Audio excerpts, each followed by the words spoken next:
Assalamualaikum warahmatullahi wabarakatuh. Kita lanjutkan materi yang kemarin ya. Kali ini yang keempat. Baik, nah titik stasioner itu dikatakan adalah titik yang dimana sebuah fungsi itu berhenti sejenak di titik itu untuk merubah arah kelanjutannya ya. Jenis titik stasioner dan nilai stasioner dapat ditentukan dengan uji turunan pertama dan uji turunan kedua ya. Uji turunan pertama untuk menentukan jenis titik dan nilai stasioner. Misalkan fx mempunyai turunan di setiap nilai x dan fa merupakan nilai stasioner fx di x sama dengan a. Baik, secara umum stasioner itu ada 4.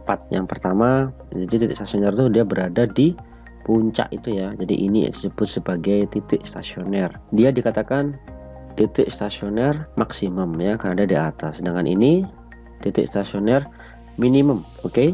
Nah, sedangkan yang nomor 3 sama 4 ya, ini dikatakan titik belok ya. Apa perbedaannya? Jadi ini yang pertama dikatakan titik stasioner maksimum ketika fungsi itu dia dalam kondisi naik, lalu dia berhenti di titik stasioner dan dia merubah arah menjadi turun. Yang kedua, titik stasioner minimum ketika dia turun lalu dia berhenti sejenak di titik stasioner dan dia naik. Lalu ketiga dan keempat disebut sebagai titik belok. Untuk yang ketiga, titik belok turun ya.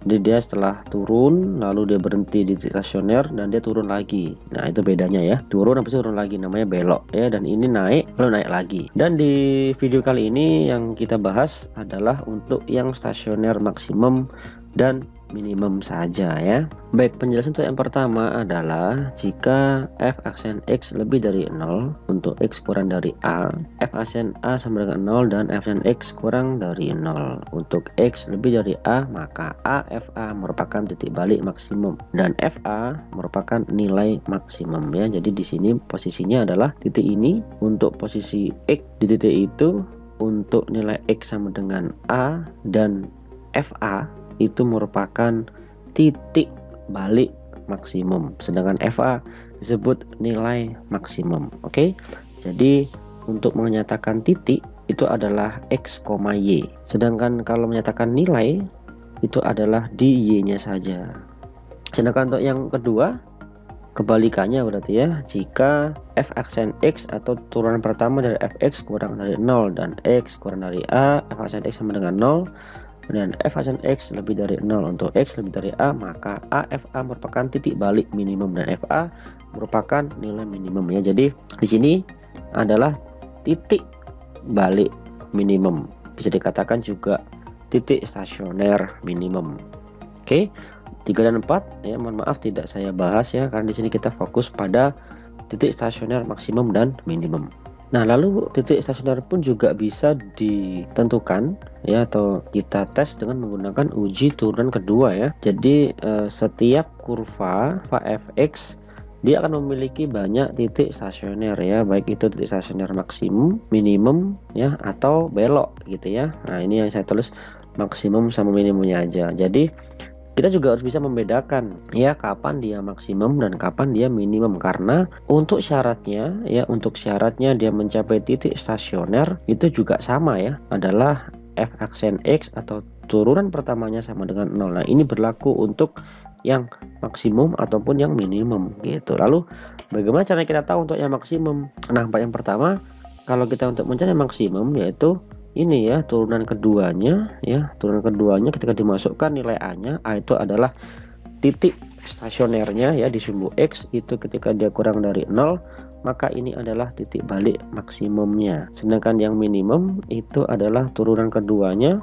itu yang lebih dari 0, dan dikatakan minimum ya. Dalam kondisi tertentu kita bisa memanfaatkan turunan kedua ini untuk mengetahui di manakah letak titik stasioner sebuah kurva. Nah, baik, untuk yang selanjutnya ini adalah penjelasan tentang banyaknya titik stasioner gitu ya. Jadi kurva ini memiliki 3 ya yang terlihat ya. Jadi ini kurvanya sebenarnya dan seterusnya gitu ya, tapi kita ditunjukkan beberapa interval saja ya. Ini yang kita tahu ada 3 titik stasioner, yaitu dia berada di x sama dengan min 3, x sama dengan min 2, dan x sama dengan 1 ya. Dan ini dikatakan tadi bahwa kurva itu memiliki banyak titik stasioner ya. Dan yang pertama ada dikatakan sebagai titik maksimum atau minimum lokal ya. Jadi kenapa dikatakan seperti itu? Minimumnya banyak gitu ya. Jadi ini stasioner ya, jadi bawah juga ya minimum. Ini pun juga minimum gitu. Nah, apa bedanya lokal dengan global? Nah, kalau lokal dia hanya minimum di beberapa interval saja. Jadi untuk yang kondisi ini, untuk yang kondisi di min 3 dia dikatakan minimum ketika dicek di kondisi ini ya, segini saja gitu. Dan ketika dibandingkan dengan yang satu ternyata dia lebih turun lagi atau lebih minimum lagi, dan yang satu ini disebut sebagai titik stasioner minimumnya gitu ya, minimum global. Nah, sedangkan yang posisi di min 3 ini adalah yang lokal gitu ya, artinya satu adalah merupakan titik stasioner ya, dimana tidak ada nilai lagi yang jauh lebih minimum dibandingkan dengan nilai ini ya. Dan sedangkan untuk yang min 2 dia dikatakan juga maksimum lokal ya, dan kita tidak tahu kelanjutan dari kurva ini apakah ada nilai maksimum yang lain. Penjelasannya seperti ini ya. Jadi nilai minimum global merupakan nilai paling rendah dari sebuah fungsi, sedangkan nilai maksimum global merupakan nilai fungsi paling tinggi ya. Sebuah fungsi dapat mempunyai beberapa titik stasioner yang menyebabkan fungsi mencapai nilai maksimum lokal atau minimum lokal, akan tetapi nilai maksimum global atau nilai maksimum lokal hanya dicapai pada satu titik stasioner saja ya. Umumnya fungsi yang dicari nilai minimum dan nilai maksimumnya berupa fungsi yang didefinisikan pada interval terbuka. Sedangkan demikian nilai maksimum atau minimum itu pasti terletak pada titik stasioner. Lain halnya jika fungsi tersebut dibatasi pada interval tertutup. Pada interval tertutup nilai maksimum atau minimum fungsi mungkin saja terletak pada batas-batas interval ya. Maksudnya seperti ini ya. Jadi kalau seandainya dikatakan kurva itu tidak dibatasi oleh interval, tidak ada yang membatasi intervalnya, nilai maksimumnya sama minimumnya sudah pasti dia akan ada di titik stasionernya ya, di sini ya, ini maxnya, dan di sini ya sebagai minnya. Nah, sedangkan gambar yang B dia dikasih interval ini ya, interval antara ya sekian ya sampai sekian aja. Jadi pandangan kita kepada kotak yang hitam ini ya. Nah, kalau dikatakan ini mana yang maksimum, nah ternyata maksimumnya ada di sini dan minimumnya ada di sini. Nah, minimumnya tidak ada di stasioner gitu. Nah, lain halnya dengan yang gambar C juga. Ya, intervalnya ada di sini ya, maksimumnya adalah yang di sini, minimumnya di sini gitu ya. Dan yang terakhir lebih kecil lagi lingkupannya, nilai maksimumnya adalah ada di sini ya, dan minimum ada di sini ya. Nah, intinya adalah nilai maksimum itu dalam sebuah interval tertentu adalah nilai yang paling di atas, sedangkan minimum adalah nilai yang paling di bawah itu. Baik, untuk lebih memahami ya, coba kita bahas beberapa contoh soal berikut ya. Yang pertama, diketahui fungsi fx sama dengan x pangkat 3 min 6x plus 9x plus 1 ya. Tentukan nilai maksimum dan minimum fungsi tersebut untuk interval x lebih dari sama dengan 0 dan kurang dari sama dengan 5 ya. Di interval ini kita menentukan nilai maksimum dan minimum ya. Yang pertama, kita cek dulu untuk stasionernya dulu ya. Nah, stasionernya syaratnya adalah turunan pertamanya itu sama dengan 0 ya. Kita cari. Baik, kondisi seperti ini lalu kita bagi 3 ya. Nah, itu lalu kita faktorkan. Oke, dan kita mendapatkan untuk x sama dengan 3 atau x sama dengan 1. Dan kita cek x sama dengan 3 dan x sama dengan 1 dia masih berada di dalam interval ya. Nah, itu artinya entah 3 atau 1 ini pasti dia akan berada di stasioner maksimumnya atau minimumnya ya. Nah, untuk mengetahui itu kita bisa menentukan dengan menggunakan garis bilangan ya. Nah, kita menguji ini seperti kita menentukan fungsi naik dan fungsi turunnya begitu ya. Ini kita uji di turunan pertamanya ya. Di sini yang pertama masukkan aja 0 ya, di sini plus kalau kita masukkan 0 ya. Sudah pasti di sini min ya, dan di sini juga plusnya. Itu artinya dalam kondisi plus ini fungsi di sini akan naik ya, dia akan naik dan naiknya sampai berada di kondisi nomor posisi x sama dengan 1.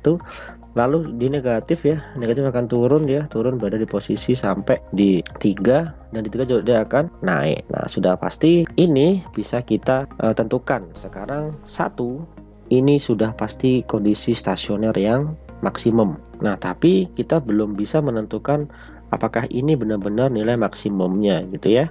Dan 3 merupakan kondisi minimumnya gitu ya, karena ini pertanyaannya adalah maksimum dan minimum di interval 0 sampai 5. Kita juga perlu tahu gitu ya, antara 0 sampai 5 itu mana yang lebih minimum dan mana yang lebih maksimum. Baik, yang pertama kita perlu mencari nilai masing-masing titik stasioner ini ya, F1 dan F3. Nah, di sini kita menemukan F1 sama dengan 5 dan F3 sama dengan 1. Nah, belum tentu juga ini adalah jawaban dari apa yang diminta oleh soal ini ya. Baik, selanjutnya kita tentukan titik-titik yang lainnya ya. Yang pertama, yang perlu kita curigai adalah titik yang paling kiri ya. Tadi sudah ketahui adalah X itu lebih dari sama dengan 0 dan kurang dari sama dengan 5 ya. Posisi 0 di sini dia menuju naik ke 1 gitu ya. Jadi kita perlu cari F0 sama dengan, dan kita menemukan F0 sama dengan 1 ya. Lalu interval yang belum kita cari di sini adalah 2 ya. 2 berada di sini dan 2 ini tidak perlu kita cari ya. Kenapa? Posisi 2 itu berada di kondisi dia menuju ke turun ya.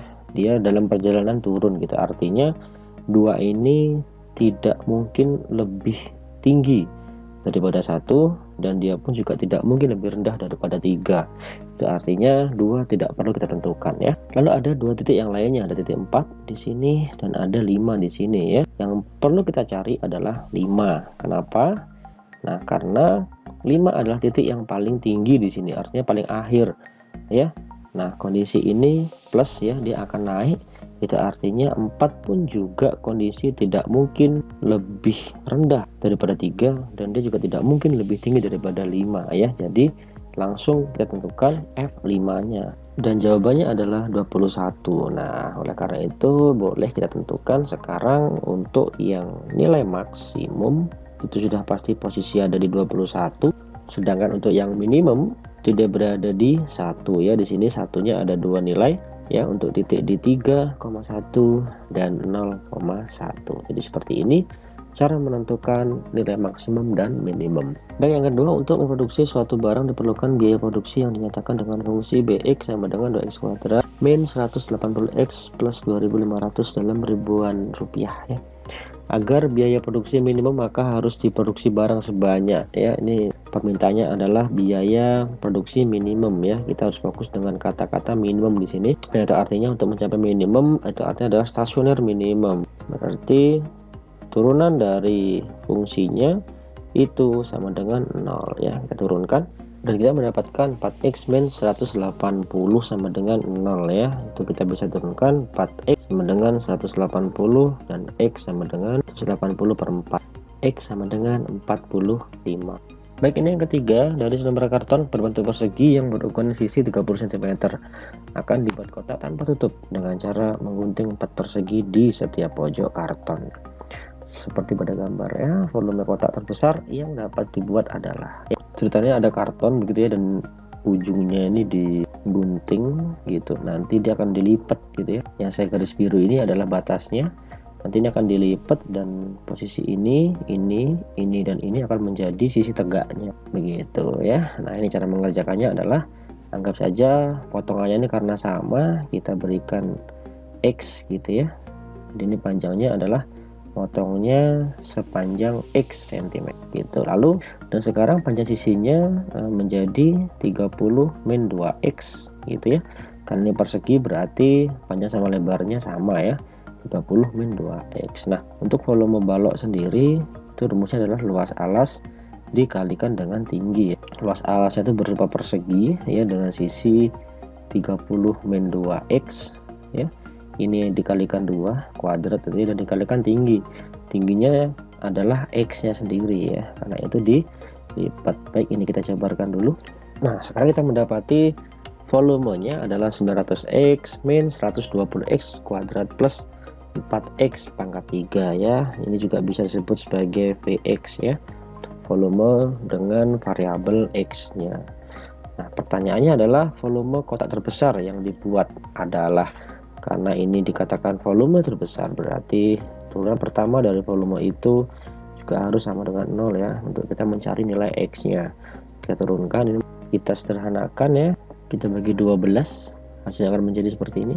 Dan selanjutnya ini kita faktorkan dan terakhir kita menemukan x sama dengan 15 atau x sama dengan 5 ya. Ada 2 ya, 15 atau 5. Kita perlu uji coba dulu ya, mengetahui mana posisi yang dia paling maksimum ya, dengan cara menguji ke turunan pertamanya ini ya. Nah, sekali lagi karena ini juga persamaan kuadrat begitu ya, kita menguji cukup satu titik saja. di kondisi yang paling gampang. Di sini saya ngambil titik paling kiri. Titik paling kiri itu adalah 0 ya. Kalau kita masukkan 0, hasilnya akan plus. Plus pasti dari sini min, dan di sini juga akan plus ya. Nah, berarti kondisi ini dia akan naik gitu ya, dan ini akan turun, dan ini juga akan naik. Berarti kondisi ini maksimum berada di 5 ya, sedangkan yang minimum ada di 15. Oleh karena itu yang perlu kita cek adalah yang 5 saja. 15 nya tidak perlu kita cari karena permintaannya adalah volume maksimumnya. Lalu kita masukkan ke volumenya. Nah, kita masukkan ke sini ya, untuk X sama dengan 5, dan hasilnya adalah 2000. Baik, dan ini adalah soal yang nomor 4 ya. Sebuah perusahaan produksi X unit barang per hari dengan harga jual HX sama dengan 2X pangkat 3 min 100X kuadrat plus 13.000 X min 150.000 dalam Rp1.000 ya. Biaya produksi setiap unit barang memenuhi fungsi BX sama dengan X kuadrat plus 110 X min 500.000 rupiah. Laba maksimum per hari yang akan diperoleh perusahaan sebesar. Yang pertama, kita harus membuat fungsi dulu ya, karena ini yang ditanya adalah laba, jadi kita perlu membuat fungsi dulu bahwa kalau laba itu rumusnya adalah pendapatan dikurangi biaya produksi. Nah, di sini pendapatan perusahaannya adalah harga jualnya ya. Kita perlu cek fungsi HX di sana. Sebab perusahaan produksi X unit barang per hari dengan harga jual HX. Oke, berarti pendapatannya adalah HX. Nah, sedangkan biaya produksi kita cek dulu biaya produksi setiap unit barang ya. Ini awas ada kata-kata biaya produksi setiap unit barang. Nah, itu artinya fungsi BX ini adalah satu barang ya, karena perusahaan itu adalah memproduksi X unit barang, berarti untuk biaya produksi BX dikalikan X terlebih dahulu. Maka kalau kita tulis hasilnya akan seperti ini, dan kita bisa teruskan menghasilkan bentuk yang seperti ini, dan kita bisa lanjutkan untuk pengoperasiannya, dan kita menemukan laba seperti ini ya. Sebut saja ini adalah LX ya.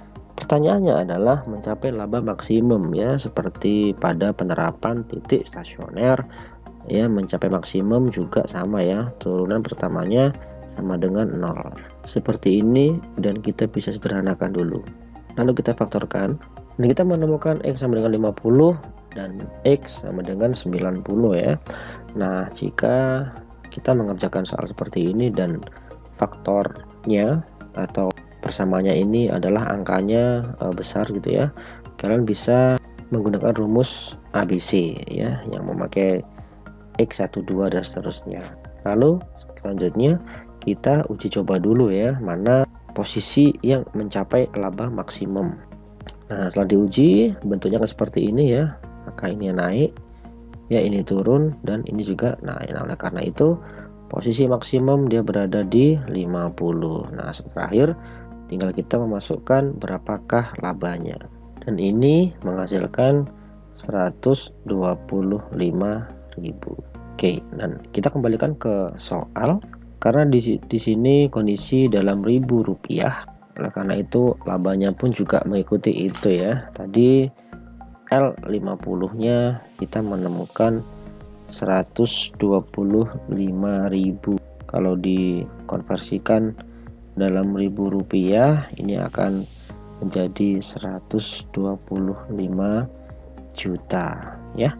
Jadi labanya adalah 125 juta. Baik, sampai di sini dulu video kita kali ini. Terima kasih, selamat belajar.